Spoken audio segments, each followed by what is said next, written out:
Mesdames et messieurs, merci de vous informer sur Ecclesia TV. À voir dans cette édition d'information.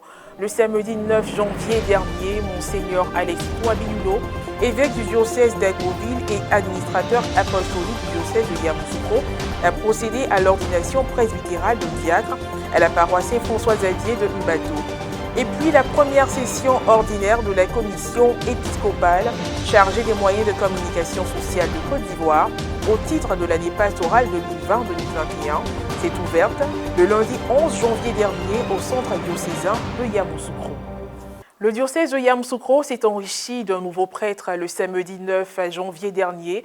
Monseigneur Alexis Touabiloulo, évêque du diocèse d'Agboville et administrateur apostolique de Yamoussoukro, a procédé à l'ordination presbytérale du diacre Angora Kony Eugène à la paroisse Saint-François-Xavier de Mbato. C'était en présence de nombreux prêtres et religieuses du diocèse, sans oublier les parents et amis du nouvel ordonné, les autorités civiles, politiques et coutumières. Retour sur l'événement avec Jean-Yves Essigan et Roselyne Mobio. Le jour tant attendu est arrivé. Excellence, notre Père évêque, vous étiez avec nous depuis le 23 décembre et vous avez célébré la grande solennité de la veillée de Noël avec nous. Vous nous avez promis de revenir le 8 janvier, car le 9 janvier, vous alliez conférer le sacrement de l'ordre à l'un de vos fils. Que dis-je? À l'un de nos fils, en la personne de l'abbé Angora Kony Eugène. C'est avec beaucoup d'émotion que l'abbé Angora Kony Eugène, fils de la paroisse Saint-François-Xavier de Mbato, a reçu le sacrement de l'ordre par l'imposition des mains de Monseigneur Alexis Touabiloulo, de la saveur des mangues à la saveur du sacerdoce. Dans son homélie, le prélat s'est appuyé sur l'histoire de l'élu du jour pour expliquer comment Dieu se sert de nos petites histoires personnelles pour conduire celle de son Église. Il était une fois, ici même en bateau, un petit garçon qui venait chaque jour à la paroisse, pas pour prier, mais pour voler les mangues des prêtres. Il venait toujours à 13h30, à l'heure de la sieste. Comme vous le voyez, c'était un petit voleur de mangues très méthodique, très rigoureux, et il avait le sens de la stratégie. Il savait choisir son heure. Mais comme dit l'adage populaire, tous les jours pour le voleur, mais un jour pour le propriétaire. C'est ainsi qu'un jour, toujours à 13h30, il se fit prendre par le père Chardin. Mais au lieu de le chicoter, le bon père lui dit plutôt cette parole prophétique.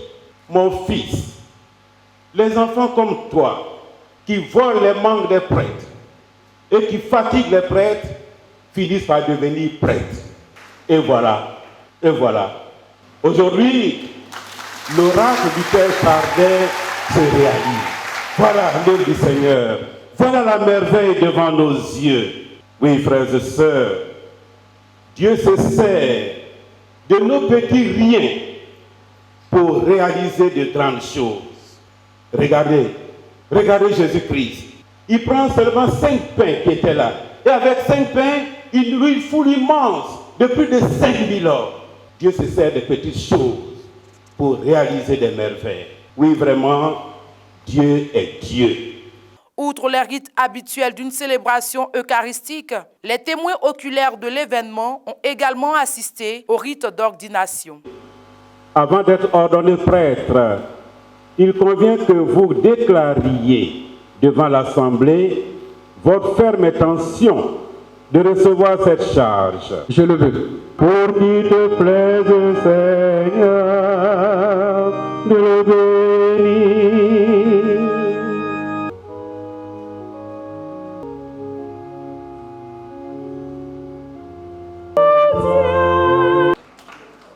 Après son ordination, le père Angora Kony Eugène a béni ses parents ainsi que tous les prêtres et religieuses présents.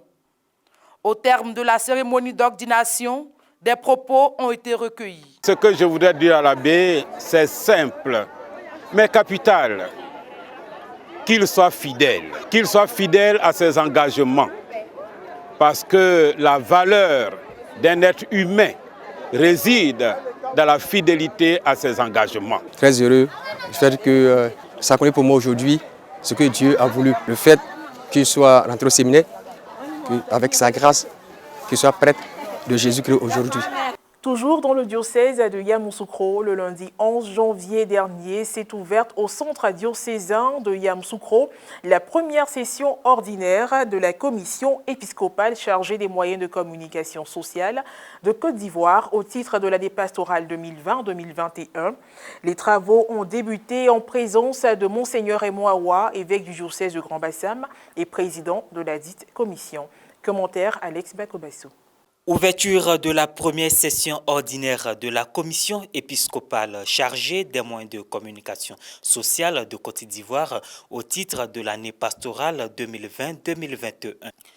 L'un des objectifs de cette commission est d'encourager les prêtres, les religieux et les laïcs à utiliser les masses médias ou toute autre forme de communication pour rendre plus présente la parole chrétienne dans nos sociétés, surtout en cette période de crise sanitaire.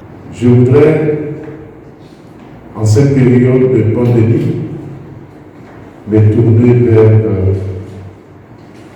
toutes les communautés ici présentes, et surtout les représentants des bureaux de communication et de radio, de tourner vers vous pour vous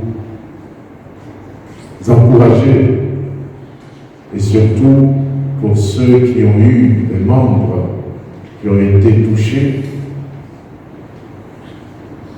leur donner encore ce mot fort qui est abnégation, persévérance.